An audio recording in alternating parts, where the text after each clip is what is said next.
Good morning students.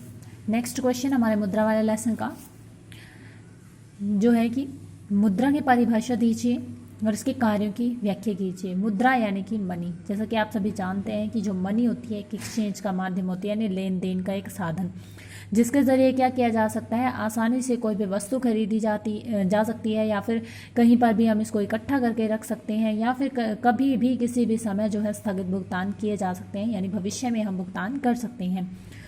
तो जो आज का युग है वो मुद्रा पर ही आधारित है। अभी वर्तमान में यानी प्रेजेंट में जो मुद्रा है उसके बिना कोई भी आर्थिक लेन देन की कल्पना नहीं की जा सकती। आर्थिक सेंस जो मनी में मेजर हम करते हैं, ठीक है, धन एकत्रित करने के लिए किया जाता है या फिर धन का संचय करने के लिए किया जाता है। मुद्रा की अर्थव्यवस्था में विनिमय का माध्यम इसको माना गया है, मूल्य का मापक माना गया है कि हम यहाँ पर क्या कर सकते हैं, किसी भी वस्तु को मूल्य के रूप में माप सकते हैं कि एक वस्तु का प्राइस क्या होगा, या फिर किसी दूसरे व्यक्ति से अगर हम खरीद रहे हैं तो उसके बदले में हमें कितने पैसे देने पड़ेंगे। क्रय शक्ति का संचय है। क्रय शक्ति का संचय इन द सेंस हम बोल सकते हैं कि हम अपनी परचेजिंग पावर को इकट्ठा करके भी रख सकते हैं भविष्य में, या फिर सिंपल शब्दों में हम बोलें कि बचत कर सकते हैं हम मुद्रा की। नेक्स्ट भविष्य में ऋण के भुगतानों का प्रमाण है कि अगर हमने कोई लोन ले रखा है तो उसको हम फ्यूचर में पेमेंट कर सकते हैं उसके लिए, ठीक है। अब वस्तु विनिमय प्रणाली वाला हमने क्वेश्चन पढ़ा था कि उसमें क्या था कि जो वस्तु है वस्तु के बदले में हमें वस्तु देनी पड़ती थी, ठीक है, टाइम पर ही देनी पड़ती थी, यानी इनका कोई स्थगित भुगतान नहीं होता था। स्थगित भुगतानों का अभाव है, ना हम इकट्ठा करके रख सकते थे उसको, और ना ही हम क्या कर सकते हैं इसको मूल्य में माप सकते थे, क्योंकि वस्तु के बदले में वस्तु देनी होती थी जिसका हमें नहीं पता होता था उस टाइम पे क्या प्राइस होगा। कोई वस्तु ज़्यादा भी दी जा सकती थी और कोई वस्तु कम भी दी जा सकती थी। तो मुद्रा एक आसान जरिया है जिसके ज़रिए हम क्या कर सकते हैं, आसानी से लेन देन कर सकते हैं। नेक्स्ट है परिभाषा, definition. According to professor Crowther, मुद्रा की परिभाषा किसी भी ऐसे वस्तु के रूप में दी जा सकती है जिसे साधारणतः विनिमय का माध्यम स्वीकार किया जाता है, और इसके साथ ही जो मूल्य के मापक और मूल्य के संचय का भी काम करती है। परिभाषा दी गई किसी भी वस्तु के रूप में हम दे सकते हैं जिसको बोला जाता है कि जिसको हम विनिमय के रूप में स्वीकार कर लेंगे, ठीक है। इसके साथ ही हम क्या कर सकते हैं, इसको माप भी सकते हैं, और दूसरा हम क्या कर सकते हैं, इसको संचय करके भी रख सकते हैं। नेक्स्ट आते हैं मुद्रा के कार्य, यानी कि उसके फंक्शंस की क्या क्या काम जो है मुद्रा के द्वारा किए जाते हैं। फर्स्ट आता है प्राथमिक कार्य, जिसको बोला जाता है मुख्य कार्य। अब मुद्रा के द्वारा मुख्य कार्य कौन से किए जाते हैं, फर्स्ट तो यही आता है कि ये एक विनिमय का माध्यम है। इसमें क्या किया जा सकता है कि एक व्यक्ति जो है मुद्रा के बदले में अपनी पसंद की कोई भी वस्तु जो है खरीद सकता है, ठीक है, और मुद्रा के बदले में ही क्या कर सकता है, अपनी वस्तु को बेच सकता है। सिंपल शब्दों में हम बोलें तो मुद्रा के क्रय विक्रय के बीच में जो वस्तु है, मुद्रा जो है कि क्रय विक्रय के रूप में काम करता है, एज अ मध्यस्थ के रूप में काम करता है, ठीक है। दोहरे संयोग से संबंधी यहाँ पर जो समस्याएं थी वस्तु विनिमय के अंदर, उसको जो है मुद्रा के जरिए समाप्त कर दिया गया है कि यहाँ पर ज़रूरी नहीं है कि वस्तु के बदले में वस्तु होना, ठीक है। यहाँ पर हम वस्तु के बदले में विनिमय यानी विनिमय का साधन जो हमारी मुद्रा है उसका यूज़ कर सकते हैं। नेक्स्ट है मूल्य का मापदंड, यानी हम क्या कर सकते हैं, वस्तुओं को मूल्य के रूप में माप सकते हैं।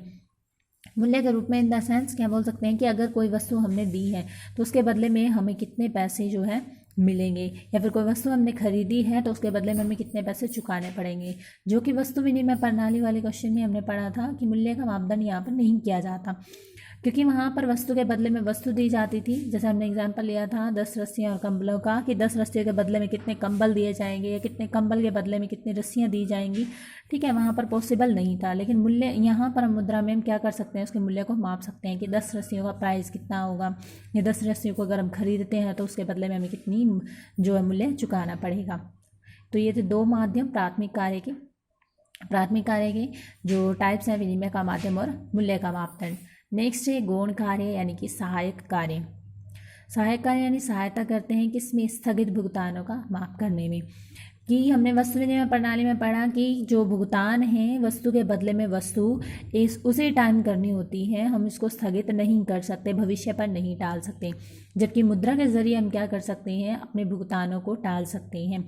जैसे हमने ठेके पर कोई ज़मीन ली है तो उस ज़मीन का ठेके पर लेने का मतलब क्या है कि हम उसका क्या कर सकते हैं, जो भुगतान है उसको हम भविष्य में कर सकते हैं, ठीक है। दूसरा क्या है, अगर बैंक से कोई लोन लिया है हमने, उसकी पेमेंट अभी ना करके हम क्या कर सकते हैं, उसकी भविष्य में पेमेंट कर सकते हैं। तो ये है स्थगित भुगतानों का माप। नेक्स्ट है मूल्य का संचय, कि मुद्रा को क्या किया जा सकता है, इकट्ठा करके रखा जा सकता है, क्योंकि मुद्रा एक ऐसी चीज़ है जिसको हर कोई स्वीकार कर लेता है, तो इसीलिए हम अगर इसको इकट्ठा करके भी रखते हैं तो किसी भी टाइम इसको हम यूज़ भी कर सकते हैं। ठीक है, संग्रह किया जा सकता है। और दूसरा क्या कर सकते हैं, लोग जो है व्यक्ति जो है बचत कर सकते हैं, जिसके लिए कम स्थान की ज़रूरत होती है। तो यानी कोई पशु है या फिर कोई वस्तु है जिसके लिए ज़्यादा जगह की ज़रूरत पड़ेगी नहीं, मुद्रा के संचय करने के लिए कम जगह की ज़रूरत होती है। मुद्रा के मूल्य में जो है ना तो कोई ज़्यादा कमी आती है और ना ही ज़्यादा वृद्धि होती है। नेक्स्ट आता है मूल्य का हस्तांतरण, यानी कि क्या किया जा सकता है, मूल्य को आसानी से हस्तांतरित किया जा सकता है। जैसे हमने विनिमय प्रणाली में पढ़ा था कि वस्तु के बदले में आपको क्या दिए गए, मान लो पशु दिए गए, उसको ले जाते समय रास्ते में कोई घटना घटित हो गई, ठीक है, पशु बीमार हो गया, ठीक है, जिसकी वजह से हम अपने उस हस्तांतरण को अपने स्थान तक नहीं ले जा पाए। दूसरा एग्जाम्पल, यानी कोई वस्तु आपको दे दी गई है वस्तु के बदले में जो बहुत ही नाशवान है, शीघ्र ही नष्ट हो जाती है, कि ज़्यादा गर्मी पड़ रही है, आप क्या करो, एक स्थान से दूसरे स्थान पर अगर उसको लेकर जा रहे हो तो रास्ते में क्या हो जाती है, वो वस्तुएं गल सड़ जाती हैं। ठीक है, तो मूल्य का हस्तांतरण मुद्रा के रूप में आसानी से किया जा सकता है। अब एक व्यक्ति क्या कर सकता है, अपनी संपत्ति को एक जगह से बेचकर, ठीक है, ये तो है नहीं उसको उसके बदले में क्या मिल रही है, पशुएं मिल रहे हैं, नहीं, अब उसको उसके बदले में मुद्रा दी जा रही है। मुद्रा कि उसमें उसने क्या किया, अपनी संपत्ति को बेचा और दूसरी जगह पर वो आसानी से जो है संपत्ति खरीद सकता है या फिर उस मुद्रा का यूज़ कर सकता है। ठीक है, तो ये थे गौण कार्य यानी सहायक कार्य मुद्रा के। नेक्स्ट आते हैं आकस्मिक कार्य, जिसमें आता है फर्स्ट साख निर्माण यानी कि क्रेडिट क्रिएशन, जिसका मतलब क्या होता है कि हम क्या करते हैं, जो संसार है आज लगभग सभी देशों में क्या किया जाता है, जो साख विपत्र है या साख पत्र अगर हम बोलें, जैसे चेक है, ड्राफ्ट है, ठीक है, और विनिमय पत्र है, इनका प्रयोग किया जाता है। ठीक है, तो इन्हीं के आधार पर क्या किया जाता है, मुद्रा निर्मित की जाती है, साख तैयार की जाती है। अब एग्जाम्पल हम ले लो, क्या करते हैं, अपनी इनकम का जो है कुछ राशि बचत के रूप में बैंक में रखते हैं और बैंक क्या करते हैं, उस जमा राशि से, उस जमा राशि के आधार पर साख का निर्माण करता है। फॉर एग्जाम्पल हम लें कि एक व्यक्ति ने क्या किया, बैंक में 1000 रुपये या फिर लगा 10,000 रुपये जमा करवा दिए। ठीक है, बैंक ये सारे के सारे अपने पास नहीं रखता, बैंक को सिर्फ क्या करना है, मान लो कोई रिजर्व सेट किया गया है कि 10% बैंक ने अपने पास रखना है, 10% रख के बैंक अपने पास क्या करता है, 1,000 अपने पास रखे, बाकी के जो 9,000 रुपये हैं वो क्या कर दिए जाते हैं, लोन के रूप में आगे दे दिए जाते हैं। अब ये तो है नहीं डायरेक्ट वो व्यक्ति के हाथों में दिए जाते हैं, नहीं, चेक के जरिए इनको दिया जाता है, जिसके बदले में 9,000 रुपये दूसरे व्यक्ति को दे के लोन के रूप में, ठीक है, क्या किया जाता है, बैंक में तो जमा नहीं कराए जाते, वो मतलब एकदम से नहीं देंगे उस व्यक्ति को, क्या किया जाएगा, उसको चेक के रूप में भुगतान किया जाएगा।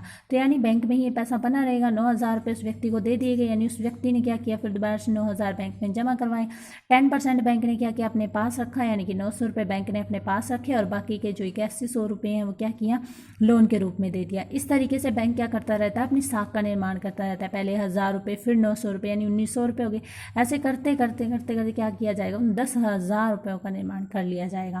तो ये होता है साख निर्माण, जिसके बारे में हम डिटेल में पढ़ेंगे। नेक्स्ट है आकस्मिक कार्य में हमारा निर्णय वाहक। निर्णय वाहक का मतलब क्या होता है कि यहाँ पर कोई भी व्यक्ति आसानी से अपनी इच्छा अनुसार, आवश्यकता अनुसार मुद्रा को किसी भी वस्तु पर या किसी भी साधन पर खर्च कर सकता है, यानी उसका जो डिसीज़न है वो खुद का होगा। ठीक है, कि कौन सी वस्तु से खरीदनी है, ये नहीं कि वस्तु के बदले में वस्तु मिल रही है तो उसकी पसंद की भी नहीं है फिर भी उसको लेना पड़ रहा है।